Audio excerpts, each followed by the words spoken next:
देखिए संत महात्माओं से बचना चाहिए, उनका विनोद, उनकी हंसी, उनका परिहास नहीं करना चाहिए। ये बातें बार बार आती हैं। एक बार एक विदेशी व्यक्ति ने इन ग्रंथों की कथाओं को पढ़ा तो उसने कहा कि महाराज एक बात इन ग्रंथों में बार बार आती है, ये भारत के महात्मा श्राप देने में सबसे आगे है। जब देखो तुरंत किसी को श्राप दे देते हैं, महाराज ये श्राप दे देते हैं। तो उस महात्मा ने उत्तर दिया, एक बात बताओ, किसी महात्मा ने किसी को श्राप दिया हो और उसे भगवान न मिले हो, ऐसा हुआ है? अब कोई भी घटना पढ़े, ऋषि गौतम ने देवी अहल्या को श्राप दिया, राम जी मिले कि नहीं? नलकुबर मणिग्रीव को नारद जी ने श्राप दिया, भगवान कृष्ण के रूप में मिले कि नहीं? अभी आपने सुना स्थूल शिरा ऋषि ने श्राप दिया और भगवान राम के रूप में मिले कि नहीं? तो विचार कर लो, जिस देश के महात्माओं का श्राप भगवान से मिला देता है, उस देश के महात्माओं का आशीर्वाद तुम्हें कहां पहुंचा सकता है? ये भी तो विचार करो। अरे यहाँ के महात्माओं का श्राप भी आपको भगवान से मिला सकता है महाराज। वो स्वामी जी तो कहते हैं ठाकुर जी का क्रोध भी मोक्ष देने वाला होता है, निर्वाण दायक क्रोध जाकर। भगवान क्रोध भी कर दे तो समझ लो मोक्ष मिल जाएगा। संत श्राप भी दे दे, डांट भी दे तो समझिए कि भगवान मिल जाएंगे महाराज।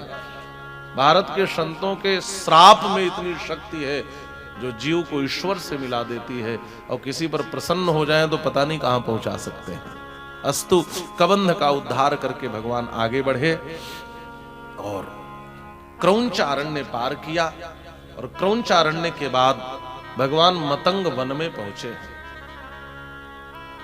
अब यहां कोई भगवान की प्रतीक्षा कर रहा है, और एक दो दिन से नहीं, पद्म पुराण के अनुसार 10,000 वर्षों से भक्तिमती शबरी प्रतीक्षा कर रही है। रोज रास्ते को बुहारती है, रोज नित्य नूतन नवीन अभिनव फलों का, नित्य नूतन फलों का संचय करती हैं, नित्य रास्ते को बुहारती हैं,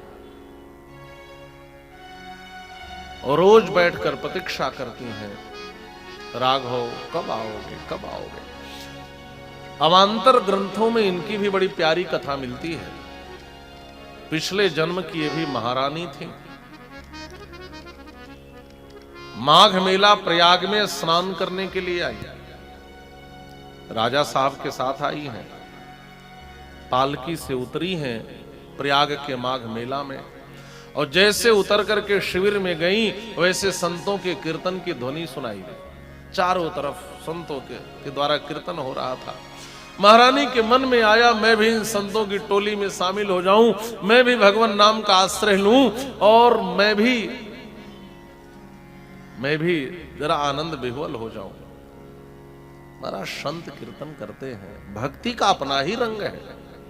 भक्ति का एक बार रंग चढ़ जाए ना तो फिर कुछ समझ में नहीं आता।